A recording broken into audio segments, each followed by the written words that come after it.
ثم انشاءاللہ۔ تو دوستوں مال کی 2.5% کاؤنٹ کر کے زکات دیجیے۔ اچھا دیکھیے لوگ کیا کرتے ہیں زکات کے معاملے میں، پہلی رمضان المبارک آ رہی ہے، اللہ مجھے بھی توفیق دے، آپ کو بھی توفیق دے۔ پہلی رمضان سے پہلے بیوی کے تمام زیورات کا وزن کیجیے، کرا لیجیے۔ کرا لینے کے بعد مارکیٹ میں اس کا خریداری کوسٹ، نو سیلنگ، 420 ہی کرو گے تو مجھ سے کرو گے، اللہ سے نہ کرو گے، اس کا خریداری خرید، ہاں جو اس دیکھیں، کیونکہ سناروں نے ایک عجیب دنیا بنائی ہوئی ہے، وہی زیور آپ خریدیے تو بولے گا یہ 32,000 کا ہے سم تھنگ، مثال کے طور پر، اور بیچنے جائیے تو بولے گا اس میں میکنگ چارج اتنا، تو پیکنگ چارج اتنا، تو ڈریسنگ چارج اتنا، تو فلانا اتنا اتنا اتنا، معلوم ہوا کہ 500 600 700 800 کر دے گا، زیادہ کاٹے گا، میں ایک مثال دیتا ہوں، ٹھیک ہے نا؟ تو اللہ تعالیٰ نے دیا ہے آپ کو، کہیے الحمدللہ، اللہ اور دے، شکر کرو گے تو اور دے گا، اور ناشکری کرو گے تو عذاب میں پھنسو گے تو اور دے گا۔ اس کی کاؤنٹنگ کیجئے اور کاؤنٹ کر کے فرض کیجئے کہ آپ کے سونے چاندی زارے زیورات کی زکات بنی 500، فرض کر لیجئے، بینک بیلنس ہے اس کی زکات بنی 500 مثال کے طور پر، تو یہ پہلی رمضان کو 1000، وہ جو اس دن مولانا صاحب ہمارے یہاں تشریف لائے تھے انہوں نے جو بیان کیا تھا اس کا ماحصل یہی تھا کہ لوگ لمسم نکالتے ہیں، یا لمسم نہیں نکالتے ہیں تو گپ چپ نکالتے ہیں۔ گپ چپ کیا ہے گپ چپ دوستو؟ مثال کے طور پر آپ پر 1000 زکات ہوئی تو آپ روزانہ 200 100 200 100 کر کے 1000 پورا کر دیا۔ ان کے بیان کا حاصل یہ تھا کہ یہ بھی درست، 1000 روپیہ آپ پر زکات فرض ہوئی، 1000 زکات آپ ایک لفافے میں لکھ کر کے کہ آج فرسٹ رمضان کو سمین محمد ابراہیم کی زکات اتنی بنی، یہ 1000 روپے زکات ہے جس کو مستحق پر خرچ کر دیا جائے۔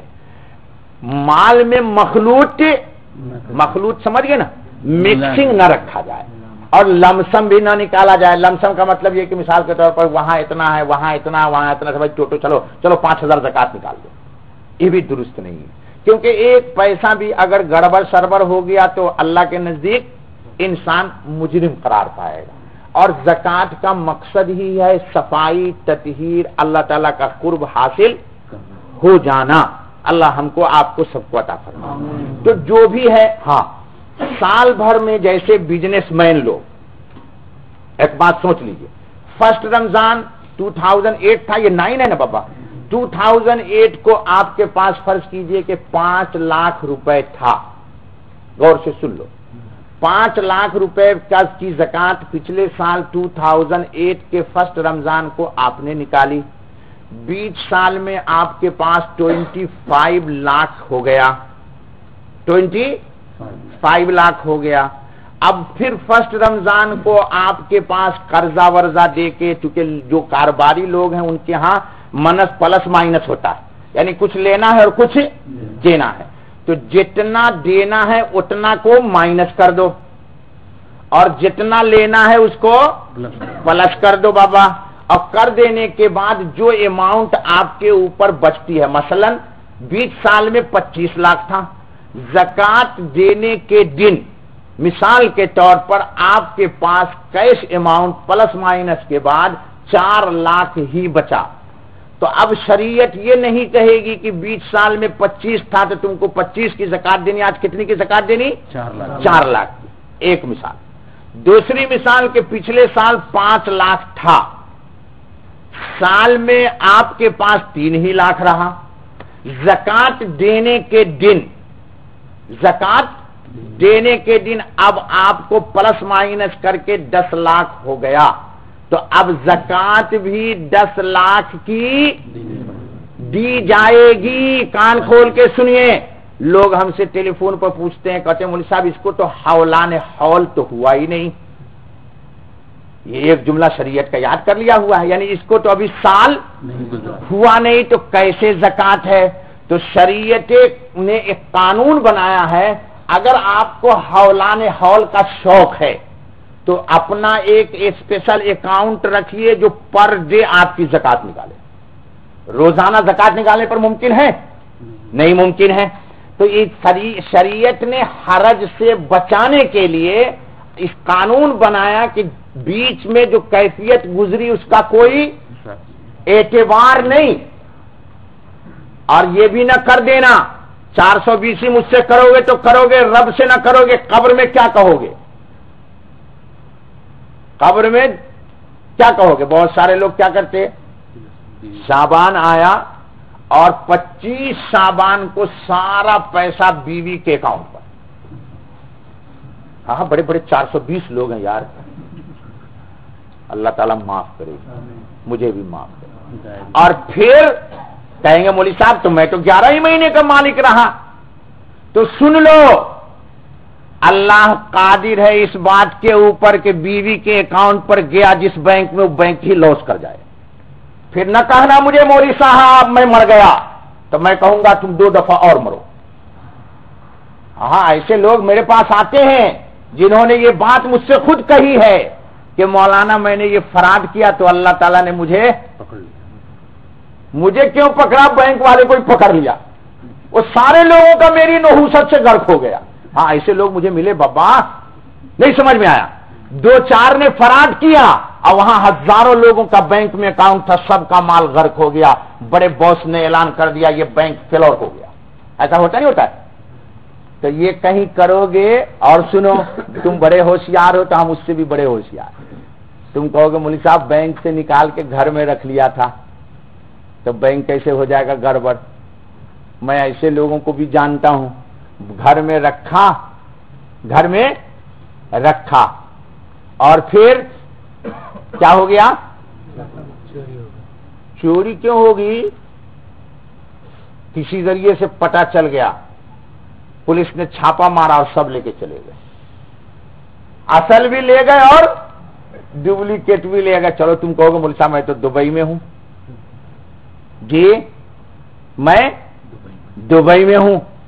تو بھائی کہیں رہو گے، یا معاشر الجن والانس ان استطعتم ان تنفذوا من اقطار السماوات والارض فانفذوا لا تنفذون الا بسلطان الا بسلطان. ہاں دیکھو، مال زکات کو حضور نے فرمایا حسنوا اموالکم بالزکاۃ وداووا مرضاکم بالصدقہ وردوا البلایا بالدعاء. حضور نے فرمایا کہ جس مال کو محفوظ کرنا چاہتے اس کی زکات دے دو، مال کیا ہو جائے گا؟ محفوظ ہو جائے گا.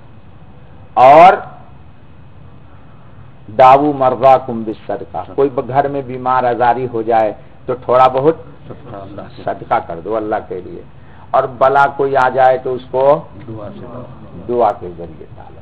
اللہ تعالیٰ مجھے آپ کو سب کو توفیق دے. اب ذرا جلدی جلدی ترجمہ دیکھ لو حدیث کا. حضور نے فرمایا اتقوا اللہ، اللہ سے ڈرو. اور اتقوا اللہ ربکم وصلوا خمسکم، 5 نمازیں. تو بہت آسان نسخہ بتایا.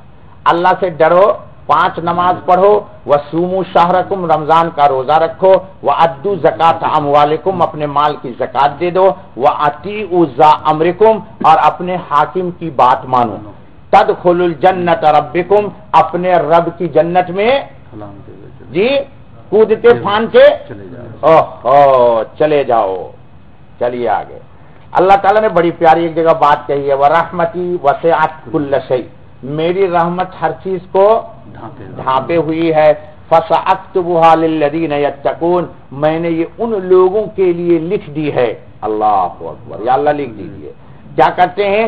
یؤتون الزکات، جو اپنے مال کی زکات ادا کرتے ہیں. اور والذین هم بآیاتنا یؤمنون، اور ہماری آیتوں پر ایمان لاتے ہیں. حضور صلی اللہ علیہ وسلم نے فرمایا خذ من اموالہم صدقۃ تطہرہم وتزکیہم بہا. 2 بات فرمایا کہ دیکھو مال کی زکات لے لیا کرو، یعنی اغنیا سے مال کی زکات لے کے فقراء میں تقسیم کر دو. کیوں؟ صدقۃ تطہرہم، یہ ان کے مال کو بھی پاک کر دے گا. وتزکیہم، اور ان کے دل کو صاف کر دے گا گناہ سے. وصلی علیہم ان صلاتک سکن لہم، اور ان کے لیے دعا کرو، ان کے لیے. واللہ سمیع علیم. حضور صلی اللہ علیہ وسلم نے فرمایا، ایک صحابی نے پوچھا کہ کوئی عمل بتائیے جنت کے قریب جہنم سے دور. تو فرمایا تعبد اللہ، اللہ کی عبادت کرو، لا تشرک بہ شیئا، اللہ کے ساتھ کسی کو شریک نہ کرو، وتقیم الصلاۃ، نماز قائم کرو، وتؤتی الزکاۃ، اور زکوٰۃ مال کی دو، وتصل ذا رحمک، اپنے عزیز خاص رشتہ دار جیسے بہن، خالہ، پھوپھی، چچی، ان لوگوں کے ساتھ ہمدردی کا معاملہ کیا کرو۔ کیا ہو جائے گا؟ تم جنت کے قریب ہو جاؤ گے اور جہنم سے دور ہو جاؤ گے۔ اللہ تعالی ہم کو بھی جہنم سے دور کر دے اور جنت کے قریب کر دے۔ یہ تھا خطبہ اور اس کا حاصل۔ اللہ تعالی ہم کو، آپ کو، سب کو نیکی کی توفیق فرمائے۔